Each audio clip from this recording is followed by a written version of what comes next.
Hello everyone, welcome back. Today we have our annual room tour. In this video we'll give you a full list of every species we kept under our care as of 2025. This is part 2 of 2. In this video we'll be diving into the other half of our collection, with many interesting species you'll see later on in the video. We apologise for the delays on getting this video out on time, but now that it's here, let's get straight into it.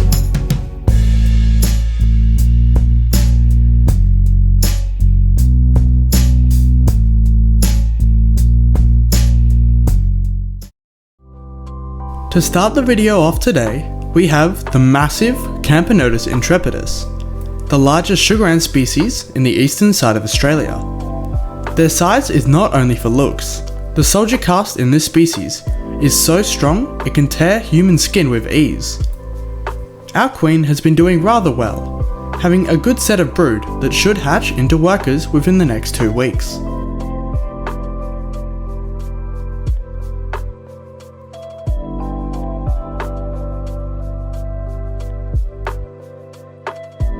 This is the Camponotus consobrinus, one of the most well-known species in Australia.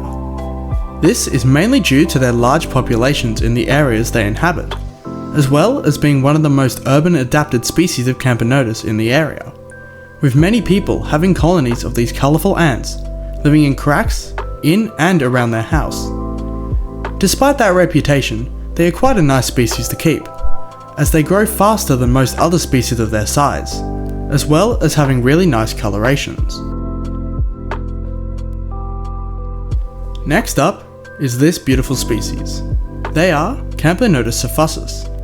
This large species is quite similar to the intrepidis from before. However, their main difference is the bright golden gaster seen on the suffusus. This striking feature, as well as their large size, makes them quite a popular species to keep. Our colony is going really well, having 1 worker and 6 more cocoons ready to hatch very soon. Here we have a sugar ant that we are yet to find the exact species of. However, it appears quite similar to Camponotus eve. Something that sets this species apart from other Camponotus species is the worker's odd tear-shaped thorax. This odd feature isn't something I've seen in any other sugar ant species nearby.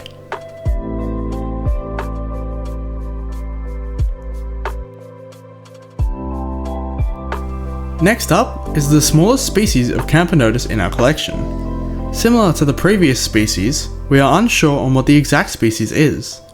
One thing that makes this one stand out from the others is the worker's raised thorax, and their small size. This often leads us to thinking they are a completely different species upon first glance.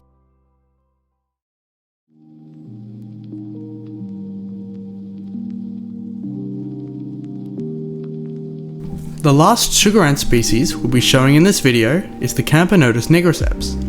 This large species is very similar to the consobrinus from earlier, with the main 2 differences being the nigriceps is larger and lacks the orange band on the abdomen. Our queen has been doing well, having a good pile of brood that will be hatching within the next week.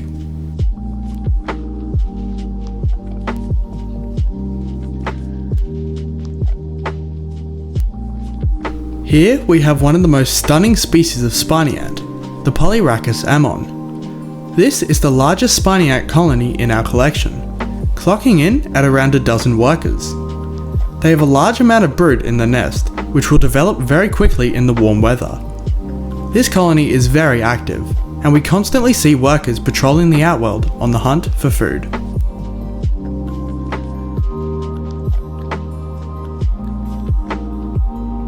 This giant species of Polyrhachis is definitely an impressive one, dwarfing other large species like the ammon, measuring in at around 2 centimeters in length. This species has been quite challenging to care for, as they have a tendency to pull on the cotton of their tubes when they are housed in a test tube alone, or they nest in the outworld if kept in a tubs and tubes setup. However, this queen was less troublesome than the previous ones we had cared for, settling down in a tube and even caring for some larvae. This small colony is Polyrhachis rufifemur. This small colony has not done well compared to many other members in our collection, as we have had them for a long while, and they only have 4 workers. This was caused by a combination of worker die-offs and their test tube running out of water. However, we have since moved them, and now they are doing really well in this Ant Canada setup. Next up, we have the Polyrhachis vermiculosa. This queen has been doing quite well, caring for a small pile of brood. For some reason, we have always struggled when it came to raising this species, as they are quite fussy and require an outworld to forage in, which is quite a contrast to some other species of Polyrhachis, which only require a test tube to raise their workers. This shiny species of ant is the Polyrhachis daemali. This species is unique, as it is one of the only species to be covered in a bright silver colour, rather than the more commonly seen golden shine.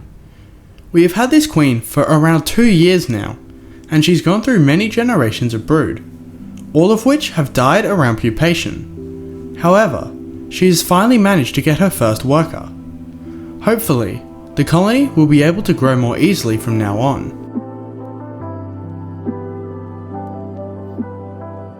Here we have another undescribed species of Polyrhachis, characterized by her golden hairs that cover her thorax and abdomen, as well as her small size. This queen is not doing the best, having no brood. Despite this, she seems to be very healthy, and hopefully she will lay some eggs soon.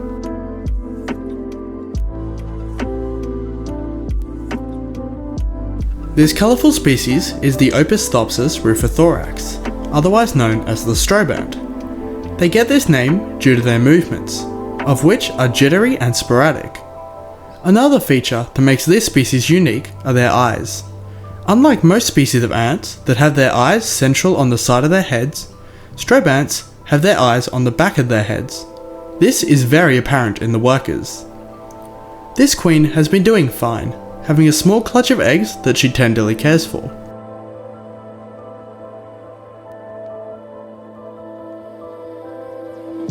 Next up is a very interesting looking queen, the Colobopsis gasseri. This queen can easily be identified by its sleek black colour and its strange flat head. We have attempted to raise many queens of this species in the past, however, we have never been successful. Although, the queen we have here has the best progress yet, and looks like workers may very well be hatching soon.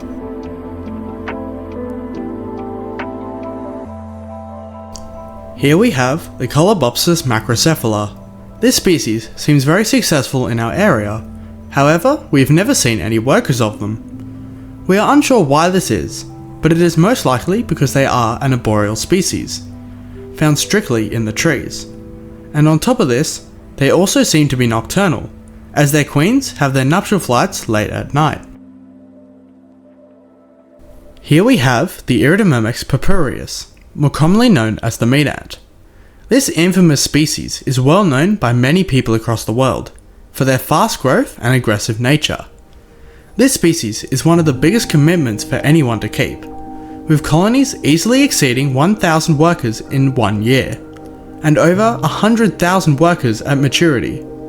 This rapid growth makes them quite an enjoyable species to keep.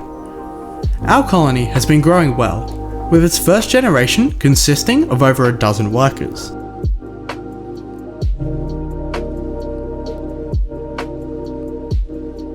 This brightly coloured species is the Iridomyrmex rubriceps. Despite not having the size of the meat ant, this species is very impressive, being bright red and black, while also being larger than the average rainbow ant.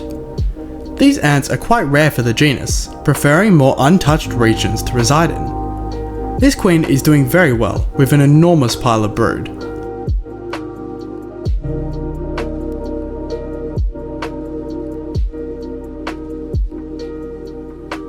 Here we have the Rhytidoponera metallica.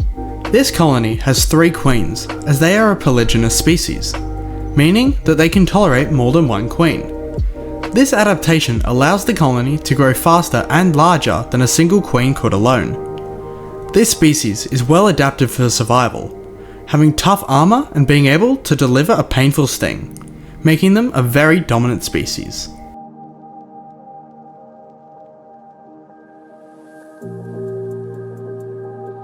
This small colony is Rhytidoponera victoriae. This species is very similar to the metallicas from before, sharing the same green metallic exoskeleton. We have 2 colonies of this species, the first of which we house in this tubs and tubes setup. However, the second colony is housed in a giant bioactive vivarium that they once shared with a colony of Myrmecia similima, of which sadly did not survive. You can see them feeding on a cricket here. They swarm it and attempt to drag it back to their nest. This is a colony of Meranoplus minor. They are one of my favourite colonies in our collection, sporting a purplish thorax and an orange abdomen, as well as having cute stubby bodies. This colony is very active compared to most, swarming practically any food provided to them. As seen here, they feed on this cricket. However, they also enjoy other food sources like sugar water, although honey is by far their favourite. This is the oldest colony in our collection. They are Notoncus capitatus. We first founded this colony almost 5 years ago, from when they were just a single queen. The colony now has around 500 workers, and they are still going strong. There will be a dedicated video for this empire later on in the year, so be sure to keep an eye out for that. Finally, we have a more uncommon genus. These little ants are a species of Chelaner. This colony has been steadily growing for the good part of a year. Despite their small numbers of workers, they have an impressive amount of brood, with a pile larger than the queen. This species of Chelaner has very small workers compared to most other species, with the workers only being around 4 mm in length. And there you have it. That was our 2025 full ant room tour. I hope you enjoyed seeing our expansive collection. If you haven't already, be sure to check out the first part of the tour, showing off the bull ants in our collection. Thank you guys for a great 2025. We have lots of videos planned for 2026, and we should hopefully get a few more of them out compared to last year. Until then, have a great one, and I'll see you guys in the next one.